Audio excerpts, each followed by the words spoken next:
action. And today, ladies and boys and girls, I'm actually very excited to check out this video, ladies and because today, ladies and boys and girls, we're about to check out the hands-on preview, ladies and on one of the games I'm actually very excited to play, ladies and that game I'm talking about, ladies and it's a game called Final Fantasy 16, ladies and if you guys don't know me already, ladies and the Final Fantasy 7 remake is easily, ladies and one of my favorite Square Enix games and easily, ladies and one of my favorite remake games of all time. It might possibly go down as one of my favorite games of all time. Dude, Final Fantasy 7 remake is easily, hands down, it is so beautiful. Like, dude, no words can express myself how amazing, how beautiful that game is, ladies. And if you guys don't know me already, ladies, then I've been keeping my eye on 16, ladies. And more I see about this game, ladies, dude, it is crazy. The more I saw about this game, the more crazier it gets, and I love it!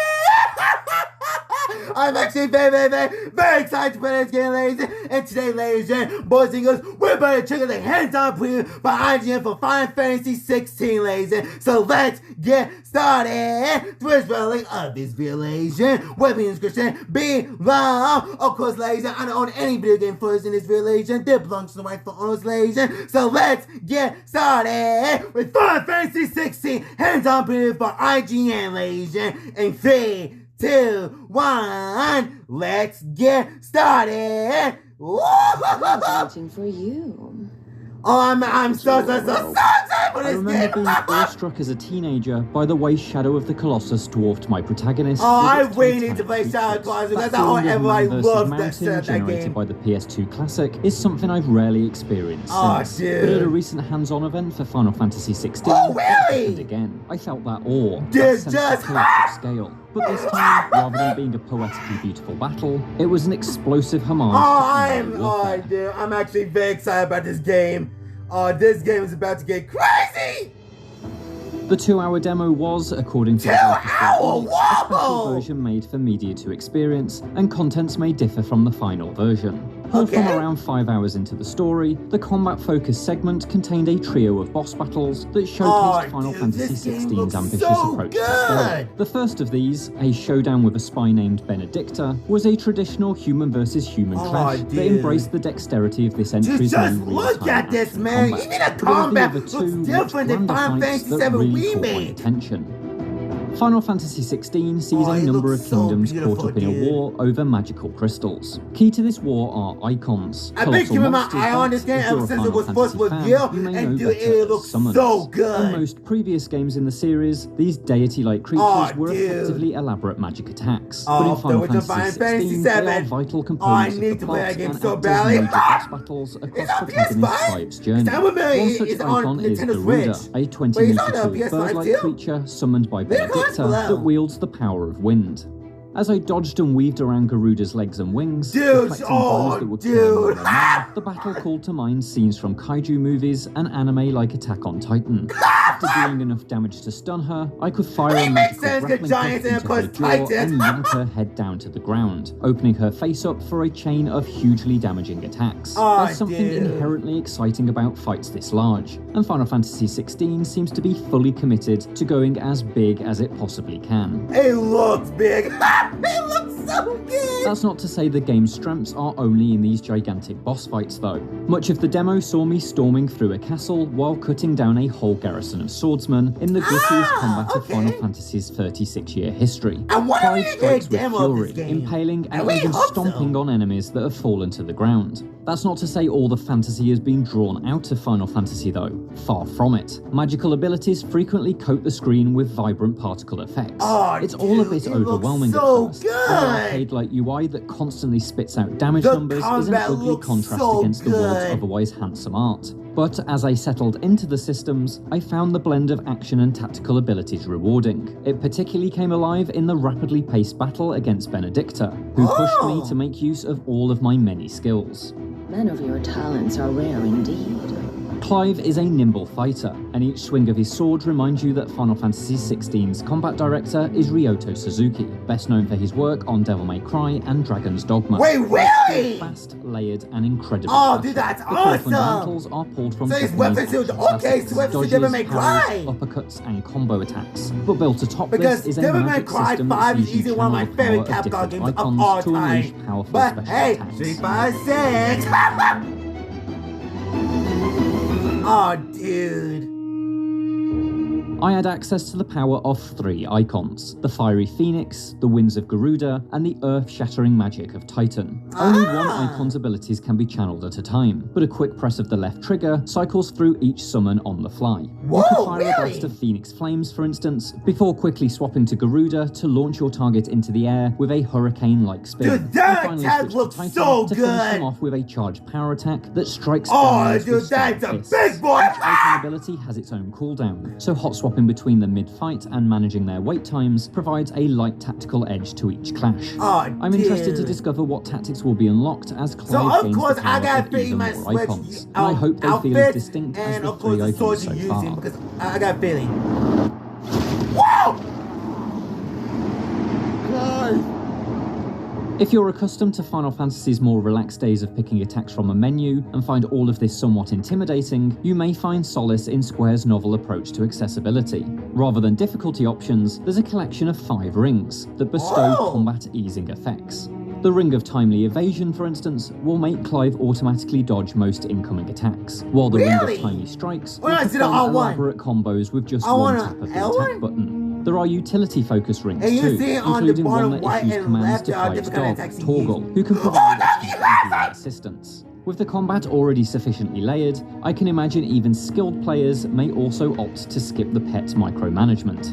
Oh, okay, so these rings will hopefully mean fans of varying skill levels will all be able to enjoy Final Fantasy XVI's clashes, which are made all the more dramatic by the way your attacks can seamlessly blend into cinematics that showcase a particularly cool strike or evade. These moments are coupled to a button prompt, and while I'm generally averse to QTEs in combat, Square Enix seems to have made it work. The presentation made each of the boss battles feel like momentous fights, rather than interrupted delays. The overall sense is that Final Fantasy 16 will let us be directly involved in the outrageous anime-like battles typically reserved for cutscenes.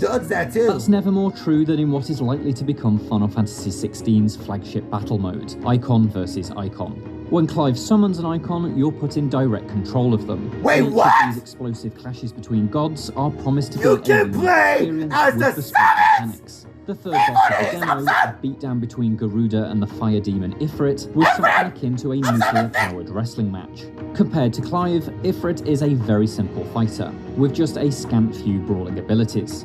But this brawl makes full use of that blending between cutscene and gameplay to convey Ifrit's immense heft and strength. Each time I land a blow on Garuda, I got a feeling this game might win game of the year. My favourite of which was grabbing my foe face first across a rocky landscape. It was a shallower combat experience compared to controlling Clive in the clashes with Benedicta and Garuda, but I can forgive that if the spectacle proves this wild each and every time.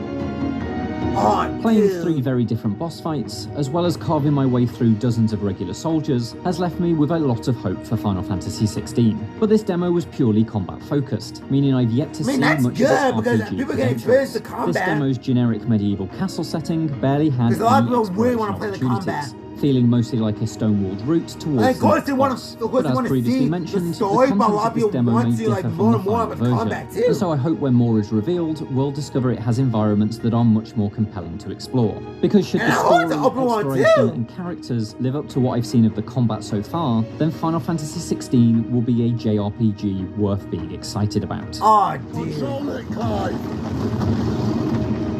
For more looks at upcoming games, check out our previews of Crime Boss Rocket City and Kerbal Space Program 2. And for everything else, stick with IGN.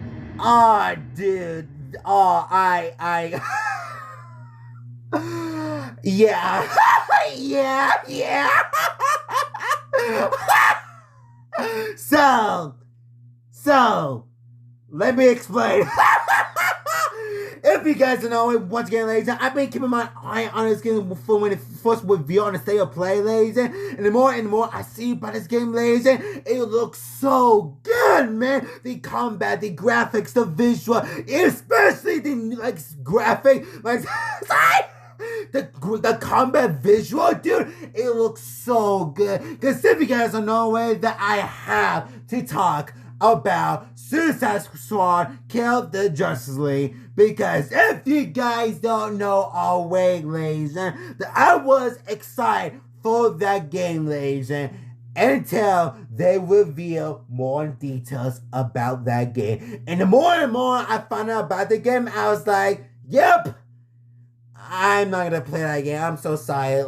I am so excited because the main reason I'm not excited for that game for right now, I mean, I don't know, man. It's hard to think about right now, ladies. It's because of the live service and the battle pass, and of course, ladies, you need internet required just for, of course, ladies, for the single player regular, ladies, man. That really made me upset. That really made me sad so much, ladies, especially the live service and the battle pass, ladies, because in my personal opinion, I'm not the biggest fan of Battle Pass. Of course, ladies, I'm not the biggest fan of the live service thing, or those type of things, ladies, and the Battle Pass, ladies, and of course, ladies, when I saw more of the equipment of Captain Boomerang, Harley Quinn, of course, King Shark, and Deadshot, ladies, it feels like, of course, Marvel's Avengers. I don't want it to be like Marvel's Avengers, dude. Oh, dude, this, of course, this story be good because so far the story looks so good. But the main problem I have with the game are way, ladies, and of course, ladies, the live service theme, of course, and it require the battle pass, ladies, and of course, ladies, the equipment, of course, ladies, and the equipment and all the stuff. The same thing for Marvel's Avengers, ladies, and but overall, ladies, in this game, dude. It looks so good! Dude, it looks so crazy! Oh, dude, I cannot wait to play this game, ladies. This game is about to get crazy, and I love it! That is my reaction, ladies, for Final Fantasy 16 hands-on video for IGN, ladies.